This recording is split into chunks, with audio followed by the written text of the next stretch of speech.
Hello दोस्तों, स्वागत है आपका हमारे YouTube channel DSR study point में। तो आज हम लोग क्लास 11th का जो पॉलिटिकल साइंस का चैप्टर नंबर 5 है जिसका नाम है विधायिका, इसके बारे में डिस्कशन करने वाले हैं। तो पहले मैं बता दूं कि विधायिका से बताने से पहले आपको लोग बता दूं कि सरकार जो होती है उसके 3 अंग होते हैं, जैसे कार्यपालिका, विधायिका और न्यायपालिका। ठीक है ना। इस प्रकार से पहला ही अंग कौन सा होता है, जैसे पहला तो वैसे होता है विधायिका। अब विधायिका का मतलब क्या होता है, तो याद रखना इस चीज को कि विधायिका वह संस्था होती है जो कानून को बनाती है। ठीक है, संसद को ही हम विधायिका कहते हैं और विधायिका का मुख्य काम क्या होता है, कानून को बनाना। अब जैसे कुछ एग्जाम्पल के द्वारा समझते हैं। जैसे प्राचीन काल में क्या होता था कि एक राजा होता था और राजा ही क्या करता था, जनता के लिए कानून बनाया करता था। ठीक है ना। फिर इसके साथ प्राचीन यूनान में जो नगर काफी छोटे हुआ करते थे, तो नगर छोटे होने के कारण क्या होते थे, तो लोग आपस में मिलकर ही क्या करते थे, बातचीत करके ही कानून बनाया करते थे। लेकिन वर्तमान में क्या होता है कि विधायिका या संसद ही क्या करती है, देश के लिए कानूनों को बनाती है।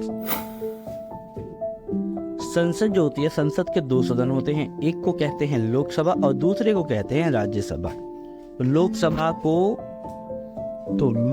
को उच्च सदन के नाम से भी जाना जाता है और राज्यसभा को निम्न सदन। तो थोड़ी सी गलती हो चुकी है, जैसे लोकसभा को निम्न सदन कहा जाता है और राज्यसभा को उच्च सदन के नाम से भी जाना जाता है। ठीक है, और यही संसद होते हैं जहां कानून बनाया जाता है। अब बात करते हैं लोकसभा की आगे संरचना किस प्रकार होती है। तो आप याद रखिएगा कि लोकसभा के सदस्य जो होते हैं उनकी सदस्य संख्या 545 होती है, जिनमें से क्या होती है, 243 सदस्यों को जनता द्वारा चुना जाता है और 2 सदस्य एंग्लो इंडियन होते हैं जिनका चुनाव राष्ट्रपति द्वारा किया जाता है। इस चीज को याद रखिएगा।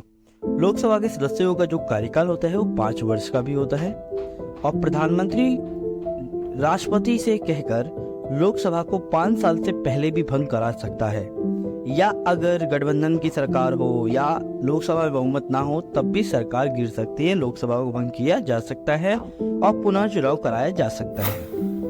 अब बात करते हैं लोकसभा के सदस्य बनने की आखिर योग्यता क्या होनी चाहिए। तो बच्चों, पहला तो भारत का नागरिक हो, दूसरा मतदाता सूची में उसका नाम होना चाहिए, तीसरा पागल या दिवालिया ना होना चाहिए और कम से कम उसकी उम्र 25 वर्ष तो होनी चाहिए और आपराधिक क्रियाकलापों में लिप्त ना होना चाहिए। अगर ये सारी की सारी योग्यता है तो वो लोकसभा का सदस्य बन सकता है।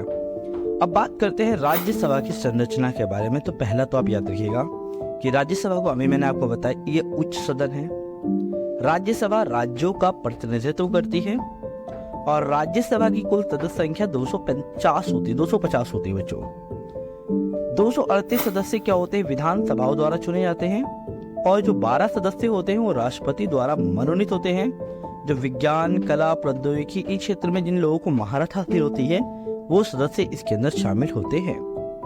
इसके साथ साथ याद रखिएगा कि जो राज्यसभा है एक स्थायी सदन है और इसे कभी भी भंग नहीं किया जा सकता और इसका जो अध्यक्ष होता है वो उपराष्ट्रपति होता है। और लोकसभा का मैंने अभी आपको बताया कि लोकसभा का अध्यक्ष स्पीकर होता है, वर्तमान में ओम बिड़ला है। और राज्यसभा का जो अध्यक्ष होता है वो उपराष्ट्रपति होता है, वर्तमान में जगदीप धनखड़ है। इस चीज को याद रखिएगा। और ये अस्थायी सदन है, इसे कभी भंग नहीं किया जा सकता, ये स्थायी सदन है। अब बात करते हैं राज्यसभा का सदस्य बनने की आखिर योग्यता क्या होनी चाहिए। तो बच्चों याद रखिएगा, पहला भारत का नागरिक हो, दूसरा पागल या दिवालिया ना हो, तीसरा कम से कम उसकी उम्र 30 वर्ष तो होनी ही चाहिए, चौथा अपराधी ना हो और पांचवा किसी भी लाभ पद पर नहीं हो। तो ये चीजें होती है राज्यसभा का सदस्य बनने की योग्यता। तो बच्चों ये है बच्चों इस वीडियो का फर्स्ट पार्ट, पूरा का पूरा संसद के बारे में मैंने आपको बता दिया। ठीक है, नेक्स्ट पार्ट में अदर चीज़ों के बारे में बात करेंगे। तो बच्चों, अगर वीडियो अच्छी लगी, इन्फॉर्मेटिव लगी तो वीडियो को लाइक से सब्सक्राइब जरूर करें। धन्यवाद।